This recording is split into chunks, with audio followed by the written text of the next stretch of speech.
ये सारा साउथ कश्मीर बने, ये साउथ बंगाल कश्मीर बने, ये नॉर्थ ईस्ट कश्मीर बने, और इनको पता चले कि कश्मीर के साथ कैसे ज्यादतियां की गई। और ये डिस्प्रपोर्शनेट, ये डिस्प्रपोर्शनेट बात करने दो, बात करने दो, ऐसे बात नहीं हो सकता है। हो गया, कंक्लूड करिए, हो गया, कंक्लूड हो गया। उम्मीद है आप मेरे पॉइंट्स क्लियर होने तक इंटरप्ट ना करें, मैं ज़्यादा टाइम नहीं लूँगा। बहुत ही इंपॉर्टेंट बिल्स है जो यहाँ पे डिस्कस हो रही है। एक तो कंफ्यूज करने की कोशिश की गई प्राइम मिनिस्टर साहब की तकरीर में कि हम सभी वुमेंस रिजर्वेशन के ख़िलाफ़ हैं। वुमेंस रिजर्वेशन बिल जहाँ तक हमारी इतला है पिछले पार्लियामेंट में ऑलरेडी पास हो चुकी है, उसकी इम्प्लीमेंटेशन के लिए डेट तय भी किया गया था, पूरा हाउस उसमें मुत्तफिक है।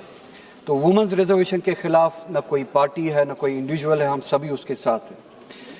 इस तरह से तकरीर करने की कोशिश की गई कि जैसे कि हम सब यहाँ पे वुमेंस रिजर्वेशन के खिलाफ खड़े हैं। नहीं, हम जो ये डिलिमिटेशन हो रही है और डिलिमिटेशन के आड़ में जो जेरीमैंडरिंग होगी, इस तरफ के लोग और हम सभी उस जेरीमैंडरिंग के, इंटेंडेड जेरीमैंडरिंग के खिलाफ है जो हमने कश्मीर में, जिसका एक्सपीरियंस हमने पिछले साल ही किया। डिलिमिटेशन के नाम पे जेरीमैंडरिंग की गई, आबादी के तनासुब को इस तरह से ख़राब किया गया ताकि एक पर्टिकुलर पार्टी बीजेपी को फ़ायदा पहुँचे। जम्मू रीजन में हमने उसकी मिसाल देखी। मुसलमानों और हिंदुओं के दरमियान जो बैलेंस था उसको इस तरह से ख़राब करने की कोशिश की गई और बहुत हद तक ख़राब किया गया उन कॉन्स्टिट्यूंसीज़ में जेरीमैंडरिंग के ज़रिए डिलिमिटेशन के नाम पे, जिससे तनासुब ख़राब हुआ। कम्युनल लाइंस पे जो है असेंबली कॉन्स्टिट्यूंसीज़ को डिलिमिट किया गया। इस बिल के ज़रिए पहला एतराज़ यही है कि हमारा खदशा है पूरे मुल्क में जेरीमैंडरिंग की जाएगी, माइनॉरिटीज़ को इस तरह से उनका बैलेंस कॉन्स्टिट्यूंसी से इस तरह से ख़राब किया जाएगा कि माइनॉरिटीज़ के पास पॉलिटिकल पावर ना रहे, इलेक्टोरल पावर ना रहे, उनके वन वोट का वही वैल्यू ना रहे जो दूसरी कम्युनिटी से आने वाले लोगों का वैल्यू है। और इसकी मिसालें हमने पिछली डिलिमिटेशंस में देखी है, जम्मू कश्मीर में रिसेंटली देखी है जेरीमैंडरिंग के ज़रिए। होम मिनिस्टर साहब यहाँ पे तशरीफ़ लाए हैं, मैं आपकी तवज्जो चाहूँगा। कश्मीर में हमने इस एक्सपीरियंस को झेला है। हम नहीं चाहते हैं कि पूरे मुल्क में वो जेरीमैंडरिंग हो जिससे आबादी का तनासुब कॉन्स्टिट्यूंसीज़ में कम्युनल लाइंस पे ख़राब किया जाए। दूसरा इंपॉर्टेंट सवाल मेरा ये होगा, जम्मू कश्मीर के हवाले से हमने जब 1947 में इस मुल्क के साथ इल्हाक किया और हम इस मुल्क का हिस्सा बने, हमने कुछ प्रोटेक्शंस मांगी। आज वो आहिस्ता आहिस्ता वो सारी प्रोटेक्शंस ख़त्म हो रही है। प्रोटेक्शंस मांगने का सिर्फ एक ही वजह थी कि हम हमारे फैसले खुद ले पाए, कोई ख़ास आबादी हमारे फैसले ना ले पाए, कोई ख़ास जियोग्राफिकल इलाका हमारे फैसले ना ले पाए। 1947 से लेके अभी तक आज भी आप देखते हैं, अगर ये डिलिमिटेशन ना भी हो फिर भी प्रोपोर्शन में इम्बैलेंस है।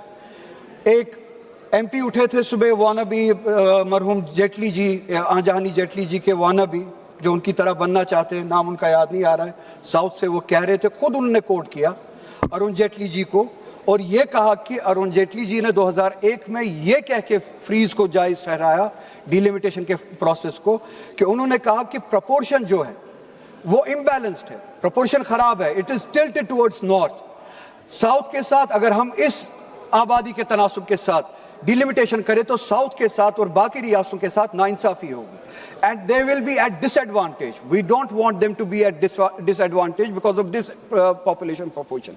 मेरा सवाल ये है, क्या आज 2026 में वो प्रोपोर्शन बैलेंस हुआ है?